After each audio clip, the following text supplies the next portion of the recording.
Meu nome é Alcineide, aluna do Senac Copacabana, do curso Informações Turísticas.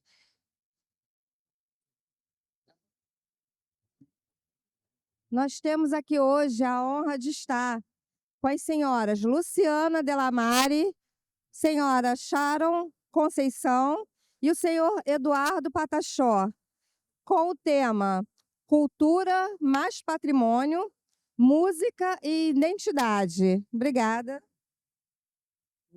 Obrigada. Um prazer estar aqui com vocês hoje. Esperamos que esse seja um painel com muitas provocações, provocações saudáveis.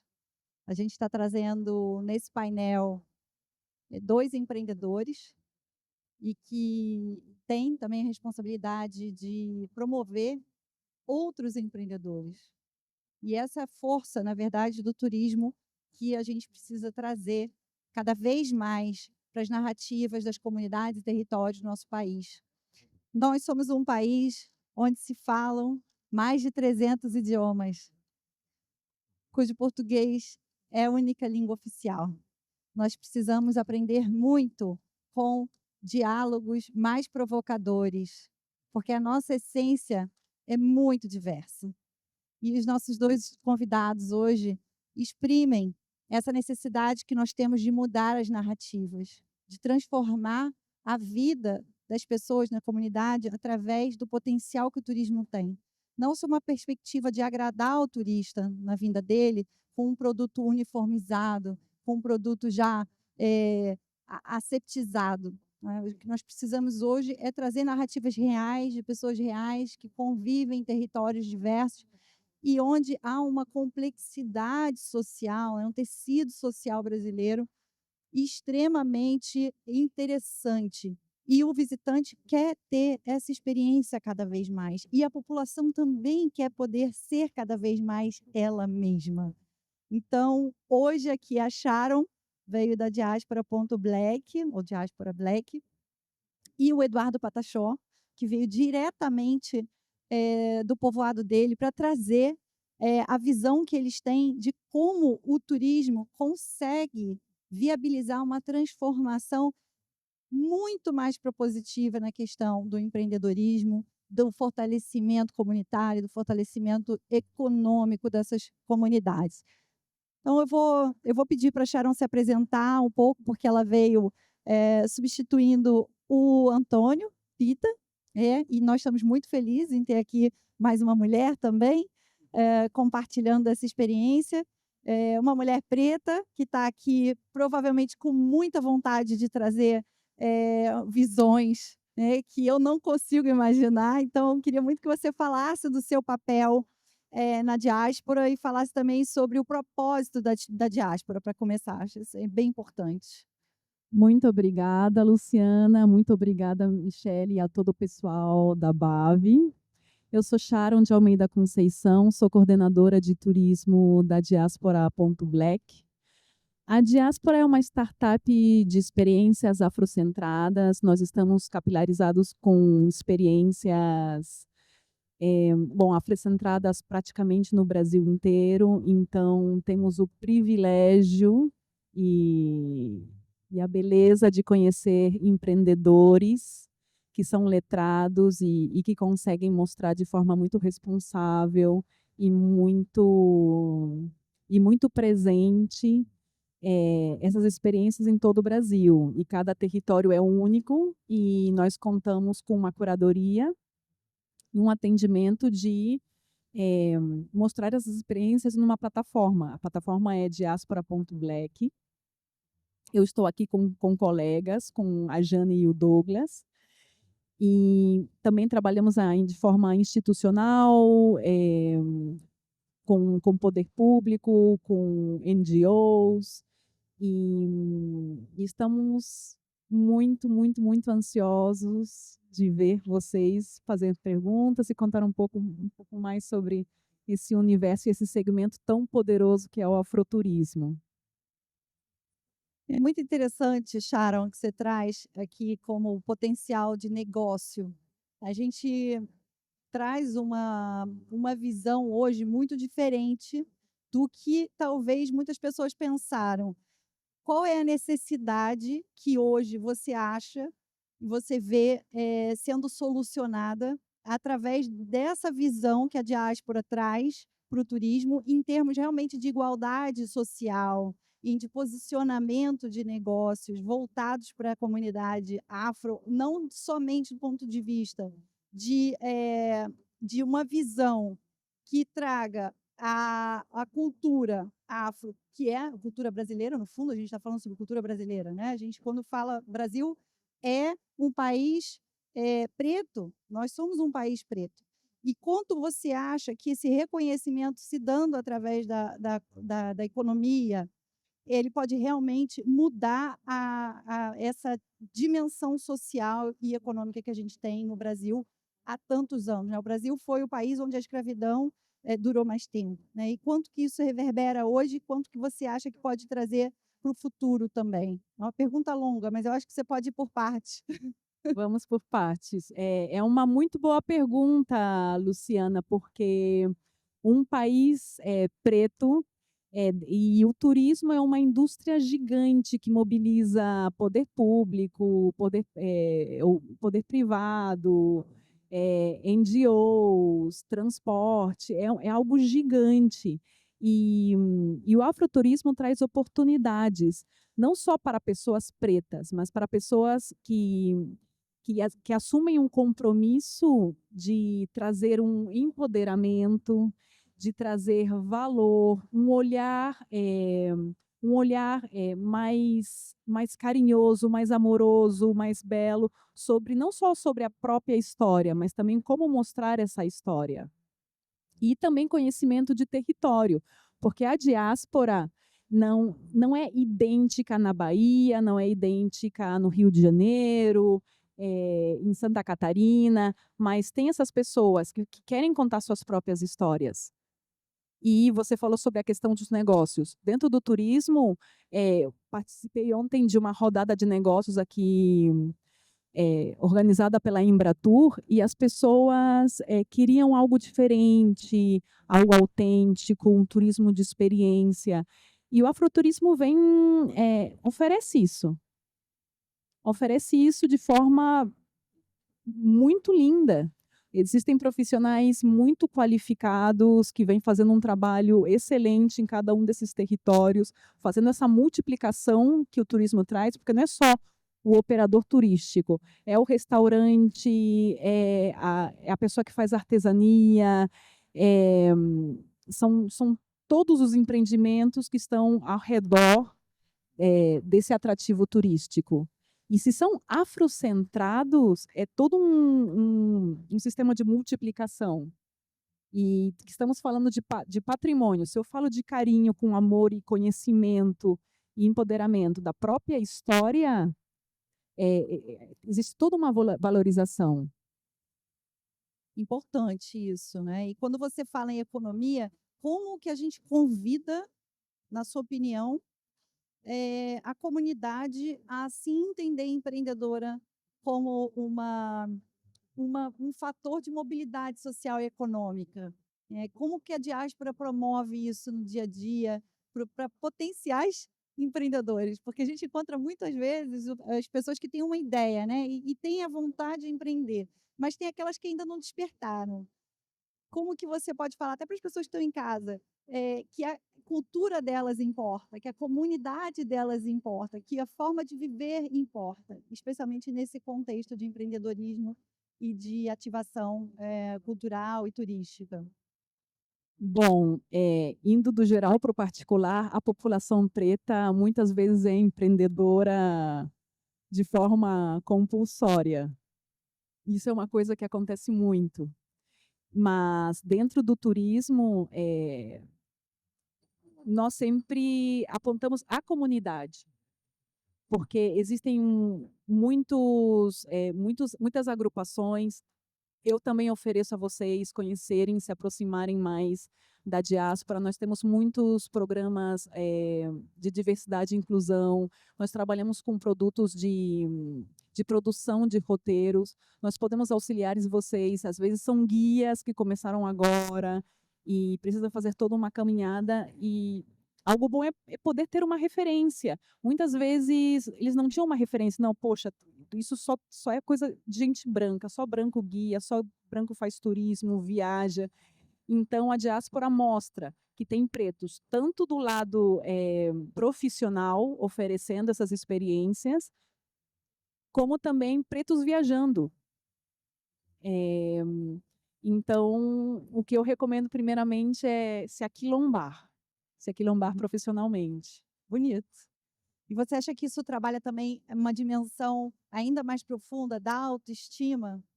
Não, com certeza, porque é como eu vinha dizendo, muitas vezes a pessoa preta não se via nem como turista, nem como viajante, nem como empresário, mas ele tendo colegas, companheiros, uma indústria linda. Existe afroturismo hoje no Brasil inteiro, então tem política pública. Em cada um dos estados, procure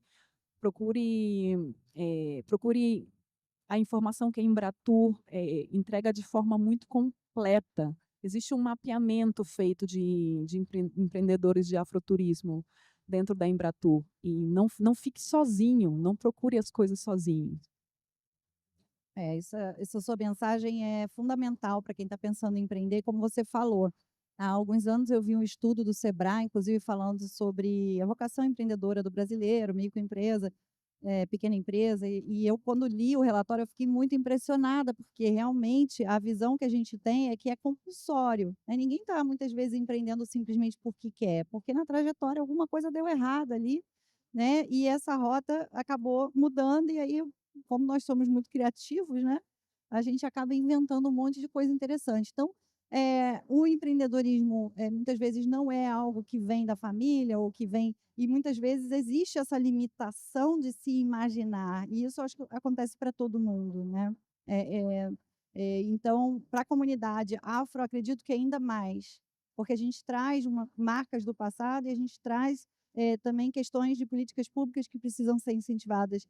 Acho que é uma provocação também que, de repente, a gente pode fazer para as perguntas aí, mas uma coisa que talvez seja mais interessante, de ver também a sua perspectiva, se você citou a Embratur e a gente está falando de poder público, o quanto que é importante reconhecer essas políticas como estruturantes para combatermos tanto a questão do racismo, quanto também o impulsionamento das comunidades que às vezes não se percebem parte desse contexto.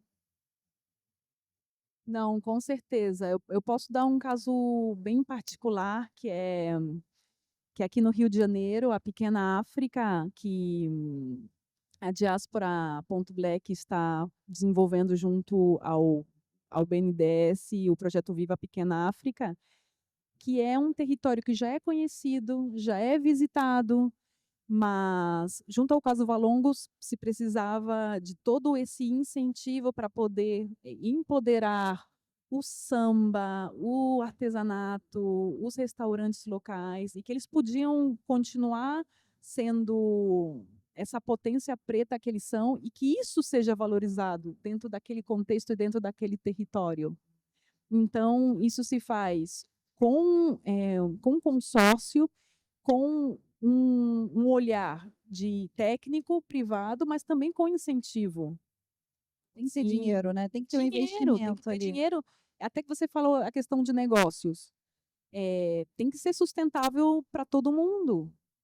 O turismo, eu sou turismóloga, eu sou uma apaixonada por viagens, mas todo mundo precisa ser sustentável. Um operador preto também tem uma família e também tem que crescer, estar saudável 10, 20, 30, 40, 50 anos de negócios. Legal. Qual a experiência afro que você acha que, assim, nenhum visitante pode perder? Digo assim, muito difícil falar, porque o Brasil é muito vasto, né, mas se você quiser citar algumas para a gente ter aqui um repertório, interessante, o que você citaria como sendo, assim, os top os principais? Olha, eu posso falar que foram para mim, porque cada um tem que ter sua experiência e a sua conexão, porque isso é uma coisa muito pessoal. Cada um tem sua história e sabe onde chega mais, muito mais falando sobre ancestralidade. Uma coisa que me chegou muito para mim foram algumas comunidades dentro da cidade onde eu moro, em Florianópolis, sim, que todo mundo conhece como Sol e Praia, mas também tem o Morro da Caixa, que é uma comunidade preta. Obviamente, a Bahia, para mim, é essa meca de comunidade preta. E também a Pequena África mexeu muito comigo. Muito, muito, muito mesmo. Legal. Vocês sabem que eu trabalhei no Vale do Café, né? Vale do Café também é um lugar assim onde há muitas, Vale do Paraíba é um lugar que tem muitas referências de mártires, representantes da diáspora africana aqui no Brasil que, né, na época, foram muito importantes no contexto de insurreição, no contexto de luta pela liberdade. Então, tem muitas histórias bonitas do passado que a gente precisa reviver. Eu fico feliz de você ter falado em Florianópolis, né? A gente geralmente imagina Florianópolis com uma colônia basicamente europeia, né? E muitas vezes a gente precisa justamente abrir os olhos para esse tipo de experiência que a gente tem no Brasil inteiro. Muito bom. Vou abrir para perguntas depois, então, para o Diáspora. Não sei se você quer agora deixar aí um teaser para o pessoal. Bom, efetivamente você falou que a escravidão nos deixou marcas muito fortes e que temos um passado muito, muito traumático, mas ao mesmo tempo essa mesma ancestralidade nos inspira, nos traz muita beleza, criatividade, cores e oportunidades. A ancestralidade nos guia, nos mostra o caminho. Então, por mais que tenha esse passado, uma parte do passado, porque não foi toda o passado preto de escravidão, que a gente olhe também com essa força de ancestralidade para guiar nossos caminhos. Sim, eu quero ressaltar isso. Lindo. Tem muitas tradições que o tempo todo a gente vive, que são tradições africanas, e o mais importante é a gente encontrar essas referências também no nosso dia a dia, e dizer, isso aqui é um Brasil africano, e eu também, todos nós somos parte disso, né? Isso aqui é o reconhecimento da ancestralidade, a gente saber que o povo inteiro brasileiro pode viver essas africanidades, né? E isso é incrível, é o que nos une e que nos faz um povo tão incrível. E falando em povo tão incrível, esse povo, quando o pessoal lá chegou aqui, já tinha um monte de gente, né, Eduardo? E aí, o que você fala? Porque, na verdade, o Brasil, esse Brasil que a gente conta sob um ponto de vista colonial, ele vem muito da experiência que os povos indígenas tiveram no primeiro momento, e onde eu acho que hoje você pode falar com toda a propriedade de como hoje o turismo pode trazer uma revolução, uma visão de toda essa trajetória histórica que une tantos backgrounds, né? Tantas fusões de cultura. Então, fala um pouquinho para a gente como é que está no seu território e sobre como o turismo está trazendo isso tudo de benefício.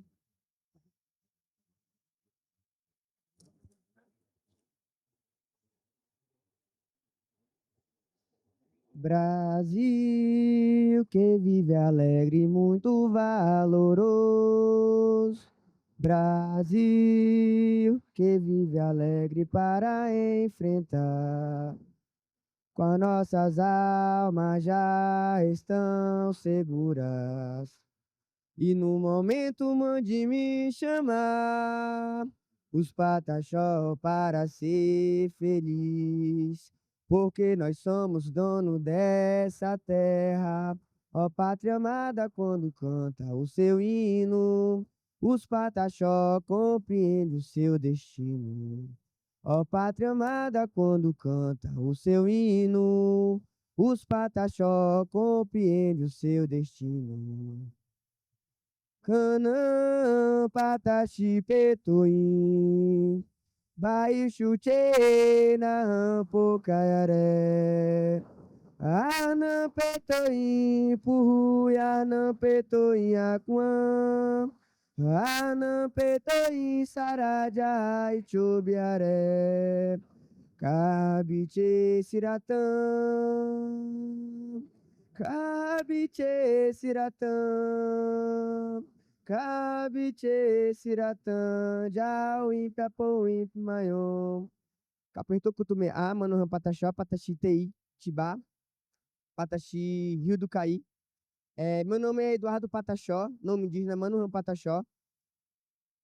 Aí, todo lugar que eu chego, eu gosto de pedir licença, né, ao meu sagrado, aos meus ancestrais, antes de começar qualquer tipo de trabalho. E eu venho de um lugar onde tudo começou. Uma cidadezinha, um municípiozinho de Prado, mais especificamente vindo de Cumuruxatiba, do território Comexatibá. Sou da aldeia Tibá. E os portugueses chegaram na primeira praia, não foi em Porto Seguro, como todo mundo diz, como muito se vê aí em alguns livros de história, né, espalhado pelas nossas escolas do Brasil. Mas eles chegaram à frente da praia da Barra do Caí, às margens do rio Caí, onde eles avistaram o Monte Pascoal, que foi a baliza do Brasil, que é, né, como a gente canta em nossas músicas, que o Monte Pascoal é a baliza do Brasil. Então não tem como falar de tudo isso sem começar falando um pouco dessa historinha, né? Que nós somos o povo de primeiro contato, onde tudo começou. Todo o massacre, todo esse impacto que a gente recebeu foi do povo Pataxó. Aqui tem o meu primo, que é de lá da aldeia Xandó, tem a conterrânea ali de Caraíva também, estou muito feliz que eles estão aqui. E a gente vem crescendo o nosso turismo de uma forma muito grande. Só que quando a gente fala em ecologia, em sustentabilidade, em turismo regenerativo, o nosso povo já praticava isso. Só que não existiam essas termologias que hoje existem, não é? E aí veio os doutores, com o tempo foi aperfeiçoando e foi dando nome para a prática que os nossos povos, de conhecimentos ancestrais de milênios, já praticavam. Então, nós somos os verdadeiros protetores da mata. Nós estamos ali na Mata Atlântica, no mangue, protegendo e preservando, porque onde tem indígena, tem verde. E eu estou aqui representando a minha aldeia Tibá, né? Que no Google vocês acham como Tibá Etnovivências.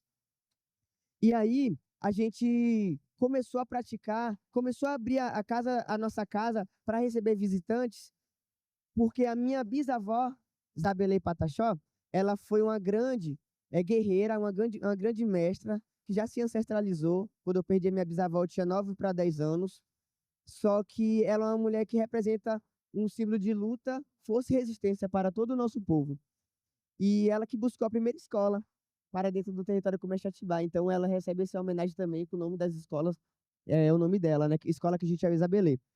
E aí, ela sempre fez questão de receber alunos, principalmente, para poder mostrar a cultura dela, para poder mostrar os rezos, para poder mostrar as cantigas. E depois que minha avó veio a se ancestralizar, a minha família ficou um tempo parada, né? Porque sentiu o baque, sentiu a falta dela.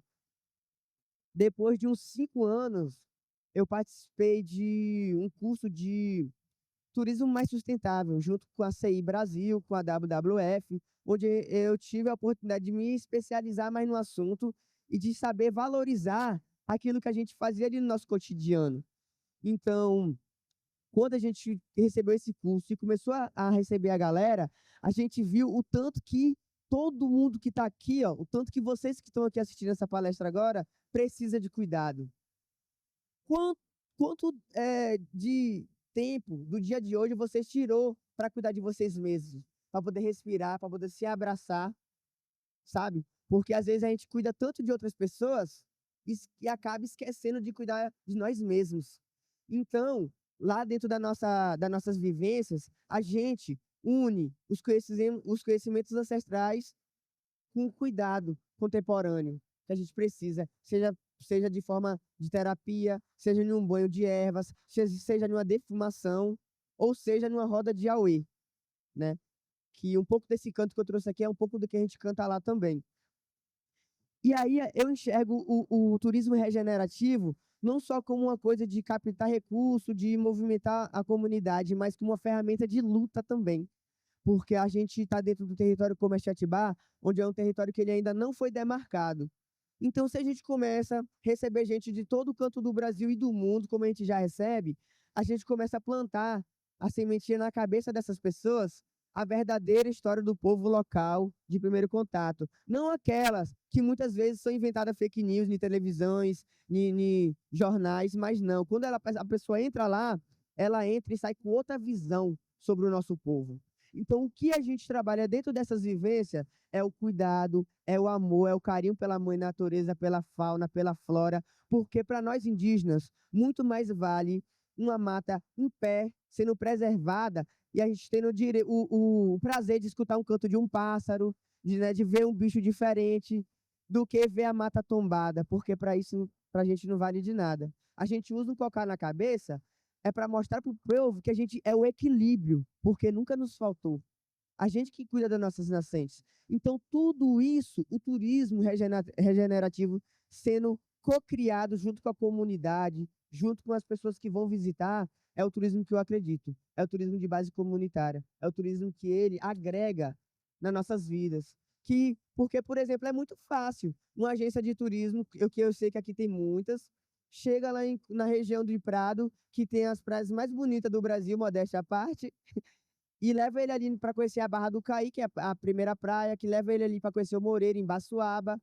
O turista vai, conhece, fica ali na praia, volta para sua casa. E qual foi o ensinamento cultural e histórico que ele teve nessa vivência?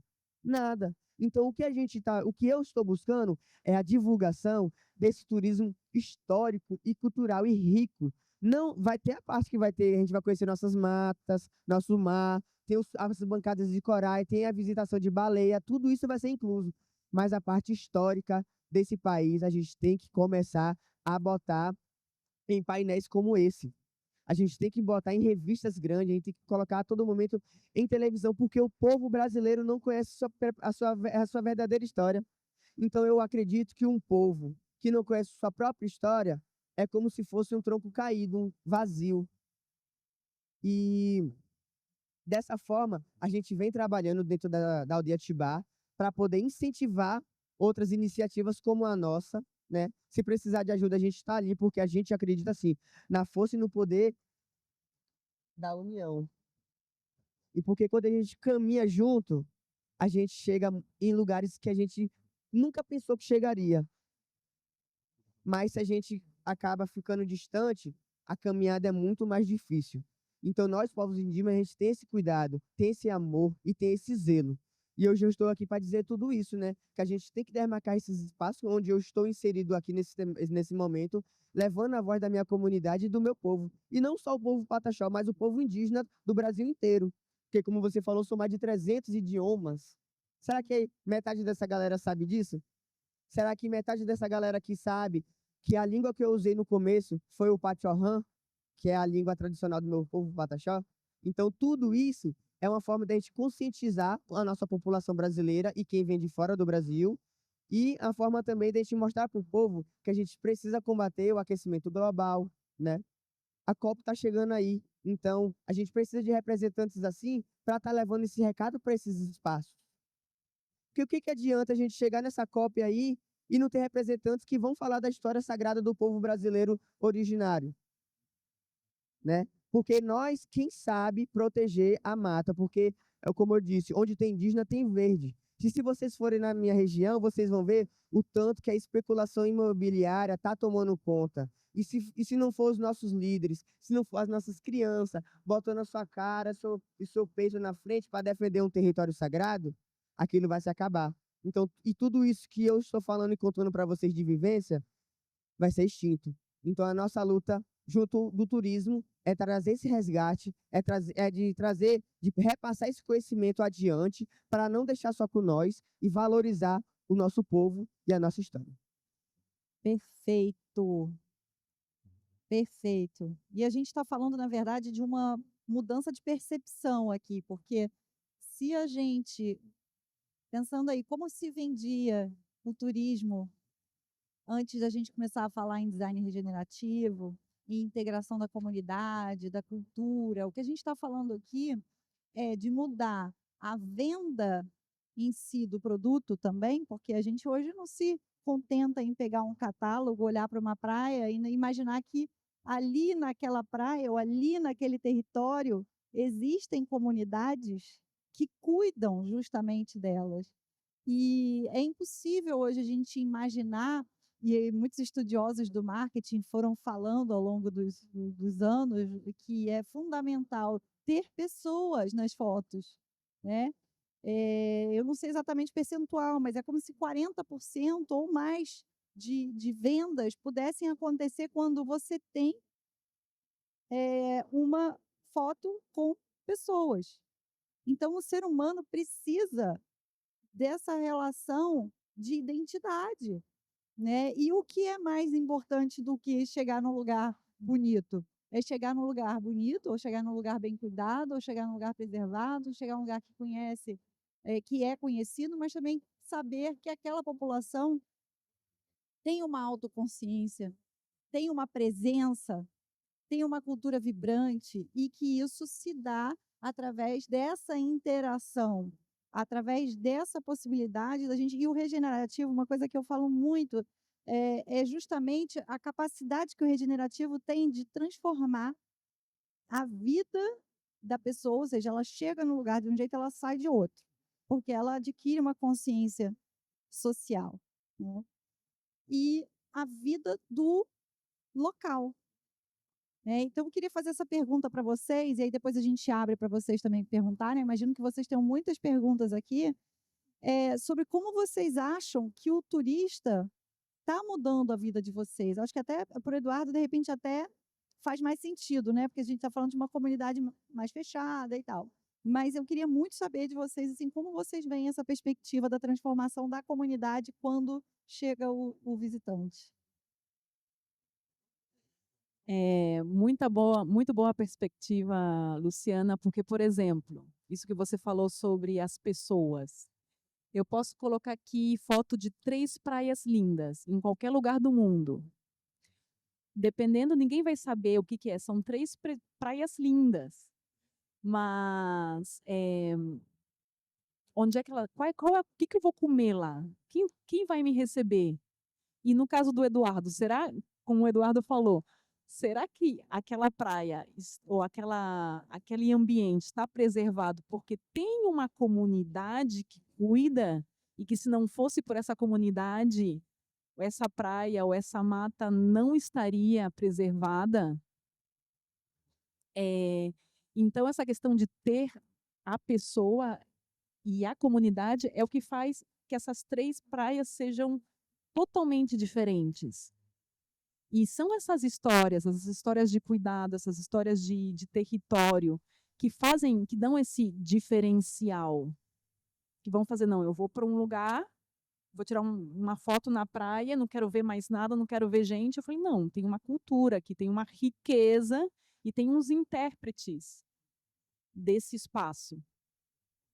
Que realmente. E tem uma palavra que nós, obviamente, somos do turismo, mas é muito diferente falar um turista que um visitante, porque é uma comunidade. Tipo, quando você vai na casa de alguém, você não vai colocar os pés em cima da mesa, porque tem que ter esse cuidado. Você é um visitante num território, então tem tanto as pessoas que recebem como as pessoas que visitam. Eu acho que eu trocaria um pouco essa perspectiva, não só das pessoas que chegam, ponto, mas também dos visitantes que chegam. Então, tem uma responsabilidade aí também de educação, de que tipo de pessoa a gente quer dentro das nossas comunidades.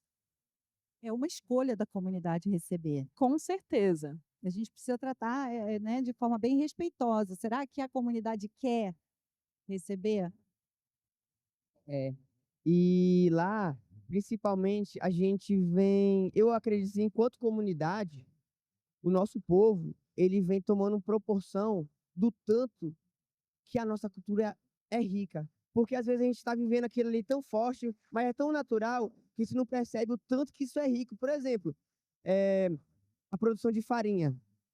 A gente fazia ali toda semana, em todo o cotidiano, a gente botou isso como um tipo de vivência da comunidade, estourou. Todo mundo quer ir lá vivenciar, todo mundo quer aprender como que faz. A galera vai lá, planta, colhe, rala, faz todo o processo da farinha, ainda leva sua farinha para casa se quiser. E, e aí, coisa simples, a gente começou a enxergar que tem um valor muito, muito, muito, muito rico. Então, a galera dentro da minha comunidade está tomando noção de tudo, de toda essa riqueza que a nossa casa tem, né? E aí tem a parte do tangível e do intangível, né? Que eu acho que é uma das coisas principais que a gente está sabendo lidar agora. Que a parte tangível é quando eu balanço meu maracá. A parte intangível é quando eu conto uma história. E aqui eu vou pedir para minha amiga passar para vocês um pouco do lugarzinho onde eu moro. Tem um mapinha nessa parte de trás aqui. Aí vocês podem dividir aí para vocês. Então, o que a gente está vivenciando lá na nossa comunidade é essa transformação e o poder que o turismo regenerativo, o turismo de base comunitária tem, né? De nos ajudar. É uma troca. Nunca é um ganho só de um lado, é uma troca. Isso é muito legal. É altamente sinérgico, né? A gente acho interessante. Eu vou abrir para pergunta, que 10 minutinhos aqui que a gente tem. De repente a gente tem umas perguntas mais provocativas do pessoal que está na audiência. Já temos uma pergunta. Temos?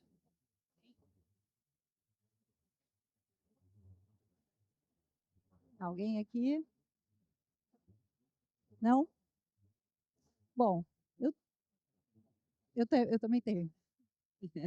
Mas, Não, primeiro, muito gostoso ouvir a forma como vocês colocam o que eu considero importante, como alguém que trabalha com turismo há muito tempo, essa fala do que você fez, né? Comunidade precisa decidir se ela quer receber, e ao mesmo tempo nós que trabalhamos no turismo precisamos, e aí não só em relação a comunidades dentro do nosso país, mas quando a gente visita uma cultura diferente de um outro país, né, que às vezes tem tantas diferenças em relação às nossas, você precisa respeitar o diferente, porque se para você esse diferente ele é tão, não gosto muito de usar essa palavra exótico, mas ele é algo que a forma como você foi criada é diferente, é uma forma de você também se enriquecer, mas é uma troca respeitosa e consensual, vamos dizer assim. E isso eu acho que é muito relevante para comunidades ou culturas ou qualquer tipo de relação humana em que você, que é o visitante, você é um morador temporário daquele lugar que você está indo. E lá tem um jeito de comer, tem um jeito de amar, tem um jeito de ouvir música, tem um jeito de dormir, e é diferente daquele que você tem, né?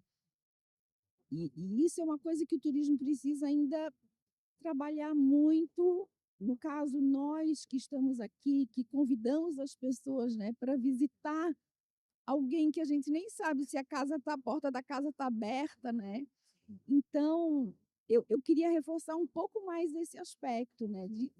Até se vocês têm algum caso para nos contar em que isso foi ofensivo, que isso foi até agressivo, né? Muitas vezes não é nem deliberado da pessoa, mas é a mesma coisa eu como mulher que vivo numa sociedade que existe uma cultura machista, muitas vezes saber que dentro daquela comunidade, da forma como aquelas pessoas foram criadas, existem pensamentos e formas de agir que eu não concordo em relação à questão de gênero, por exemplo, né? Mas a gente vem alertando o mundo de várias formas em relação a isso. Então, eu queria que vocês explorassem um pouco mais isso, até trouxessem alguns exemplos para a gente poder tangibilizar um pouco mais e entender melhor, porque é uma questão de entender também. Até dar sugestões, porque a gente tem formas de educar, de conscientizar, de falar, mas de explicar, às vezes, até um brasileiro que vai viajar para outro país, como que ele também pode se portar, né? Então, é até engraçado, porque lá a gente nunca teve um problema assim com isso. A gente até tem algumas pessoas que às vezes é um pouco mais dura ali, né? Um pouco menos expressiva, né? É uma pessoa mais contraída ali. Só que pô, a nossa vivência, gente, ela é uma coisa tão transformadora que a pessoa sente muito. É uma coisa que vem mais de dentro do peito do que eu posso expressar em palavras. Então, todo mundo que chega lá, que vai passando pelos processos, né, da nossa vivência, desde o primeiro contato com a contação de história, a gente vai caminhar dentro de uma trilhazinha dentro da Mata Atlântica, vai parar no pé de Paraju enorme, grande, e do lado do pé de Paraju tem a pé da mescla, que é uma árvore sagrada para o nosso povo, né, e medicinal. E aí a gente chega num espaço que a gente, de dança, né? A gente que se une ali, faz um momento terapêutico e brinca e dança o toré. E aí chega um momento que a gente pergunta para o visitante: é agora? Você vai fechar os olhos, né? Aí faz um momento terapêutico e você vai falar o que que você quer deixar e o que que você quer levar daqui dessa mata. A pessoa às vezes deixa cansaço do dia a dia, né? Da vida na cidade grande, deixa as angústias, a mágoa e leva boas energias, energias renovadas e sai dali, volta leve. Pessoas choram, gente, igual criança lá dentro. Quando chega no momento de retorno da base, come um peixe assado numa folha da patioba, com tempero da Bahia, que é único no mundo, preparada pelas minha família, né? Pela minha tia, pelas minhas avós. Aí o único relato que eu tenho para trazer para você em relação a uma coisa que é um pouco meio difícil de lidar é de mandar o povo embora. Porque a galera gosta ali tanto daquela comida e relaxa e quer ficar o dia todo. E aí a gente tem que. A gente vai dando uns conselhos, né? E a gente vai, ó, gente, e é isso, obrigado. Aí tem uma coisa que meu cacique Zé Fragoso, é, líder nacional, reconhecido, começar a dar aula na UFBA depois de 70 anos de idade o ano que vem agora, ele fala: se você gostou da nossa vivência, quer ver mais? Volte mais vezes. Então, o único relato assim que eu tenho para trazer é de tipo, às vezes a gente ficar sem graça de gente, acabou, é isso. Porque realmente é uma vivência muito transformadora. Sim, eu queria acrescentar, agradecer isso. Primeiro que eu fiquei com um pouco de vontade de comer o peixe. Mas também é muito bom isso de trazer a responsabilidade para a indústria, do agente de viagens, porque essa diferença ela pode trazer uma curiosidade saudável, um atrativo, mas também pode trazer ou uma ignorância ou uma falta de respeito. Então, eu posso trazer um caso que está sendo muito bem endereçado na Bahia, com alguns dos operadores que nós trabalhamos muito bem, em visitações de espaços de religião de matriz africana, onde guias são muito bem treinados a falar para os visitantes como eles têm que se vestir, como eles têm que proceder nesses espaços, que estão muito abertos, esperando que o visitante chegue, mas ao mesmo tempo, justamente por ser espaços sagrados, precisam de um cuidado, não só de vestimenta, mas de atitude, de roupa, de como se portar nesses lugares. Então, é um trabalho do agente, é um trabalho das casas, é um trabalho dos guias locais, para acompanhar, dependendo que tão grande essa diferença, para que todo mundo fique bem, fique respeitado e tenha uma experiência, isso que você falou da troca dos dois lados. São exemplos, e aí a gente fala, essa é uma cocriação, né? Precisa existir os dois lados para que se promova a transformação, para que se promova eu acho que esse potencial, né, que a gente está falando. A gente está falando não de um potencial comercial só, também, mas no cerne, a comunidade, no cerne um ecossistema. Então, a gente mudou a forma de ver o turismo. E eu acredito, eu vivi isso na minha carreira, né? Há mais de 20 anos eu estou no setor de turismo, e eu vi que o processo ele foi muito da uniformização, né? A gente tentar criar experiências cada vez mais similares, com menos falha, menos possibilidade de falha, e agora não, agora a gente tem justamente o quê? O genuíno, o autêntico, o verdadeiro, o real, e aí o processo também da dessensibilização para a tomada de consciência, né? Então, acho que hoje a gente teve o exemplo, eu queria, na hora que você falou, queria que vocês dessem a mão, aí quem puder dar a mão, que eu gostei muito quando você falou assim da presença, né? Então, para terminar essa palestra aqui, esse painel maravilhoso que a gente teve, com acho que dois dos maiores representantes do que é o Brasil, né? Comunidade africana e indígena. Queria que vocês imaginassem, quando você estava cantando, você falou da presença, eu até respirei. Então, eu queria convidar todos vocês a fazerem uma respiração profunda juntos, sabe? Assim, para terminar esse painel com a união, né? E com verdade. Obrigada a todos vocês. Vamos para essa respiração juntos. Espero que vocês levem coisas muito boas daqui. Tchau, ele. Muito Muito obrigada. obrigado.